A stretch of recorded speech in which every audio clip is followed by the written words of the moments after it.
Assalamualaikum warahmatullahi wabarakatuh. Salam sehat, salam bahagia untuk kita semua.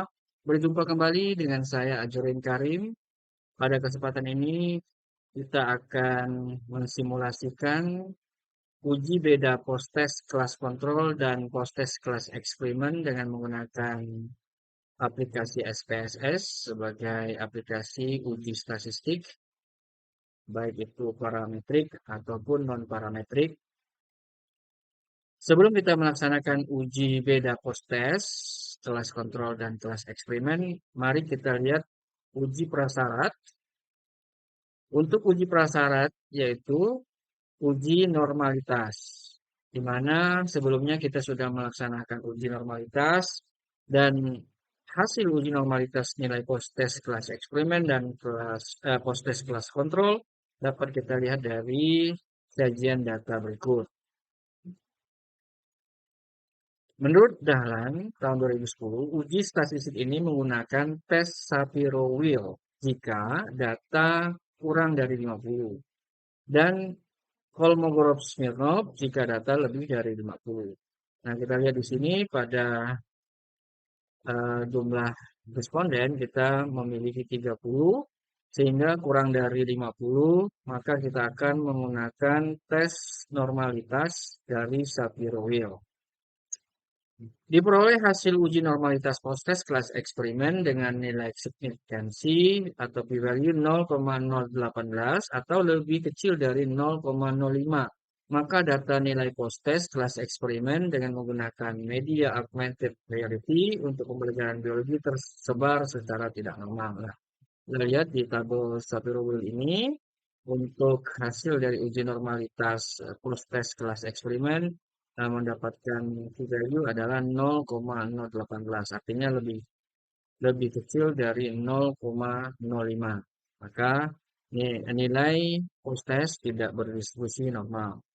Yang kedua, diperoleh hasil uji normalitas post-test kelas kontrol dengan nilai signifikansi atau p-value-nya 0,018 atau lebih kecil dari 0,05. Nah, di sini kita lihat tabelnya.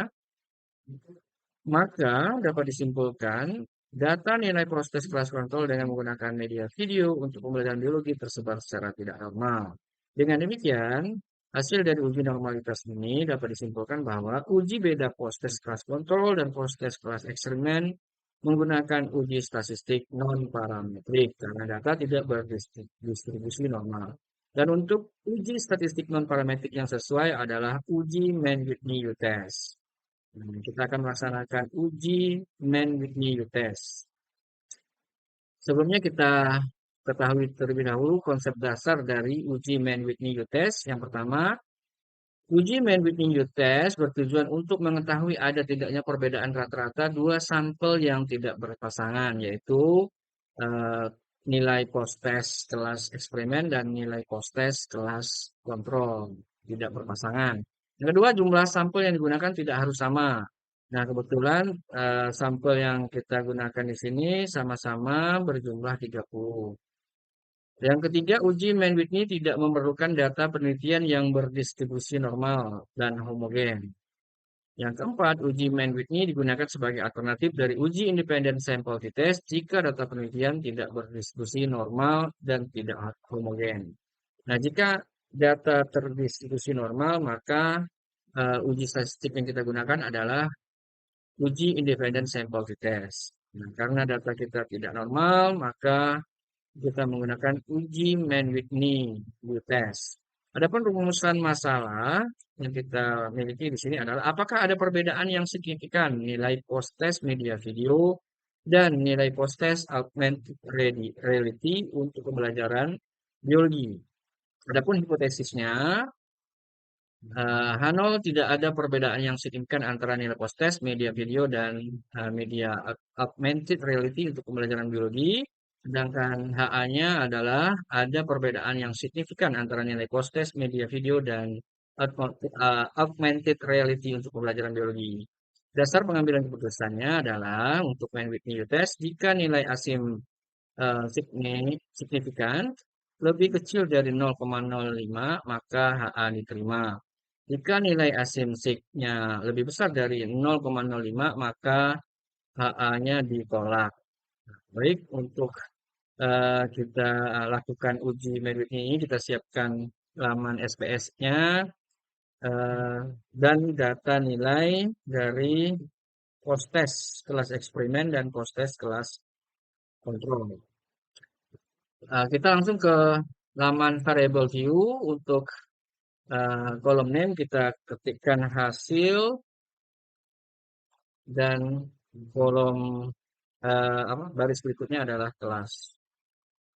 Untuk hasil boleh saja kita biarkan 2 desimal.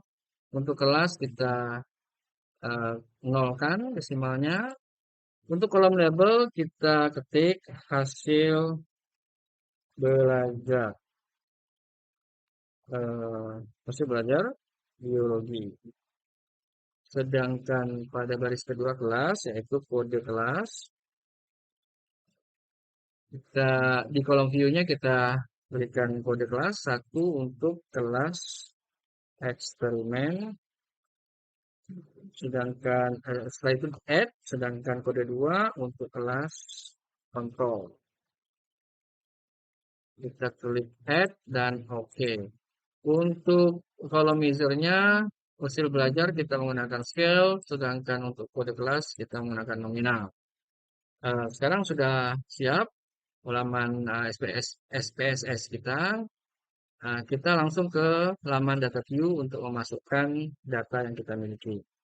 Nah, data yang kita miliki kita tinggal kopikan. Yang pertama adalah nilai post-test dan kode kelas untuk kelas eksperimen sebanyak 30 data.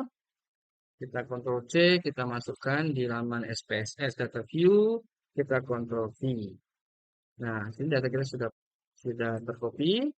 Dan berikutnya kita masukkan untuk nilai post-test dan kode kelas untuk kelas kontrol.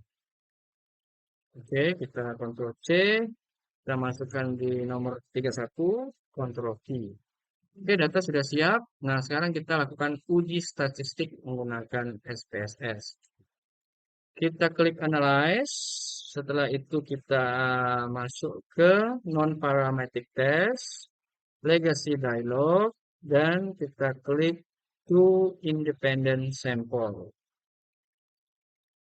Untuk hasil belajar kita masukkan ke test variable list, sedangkan kode kelas kita masukkan ke grouping variable.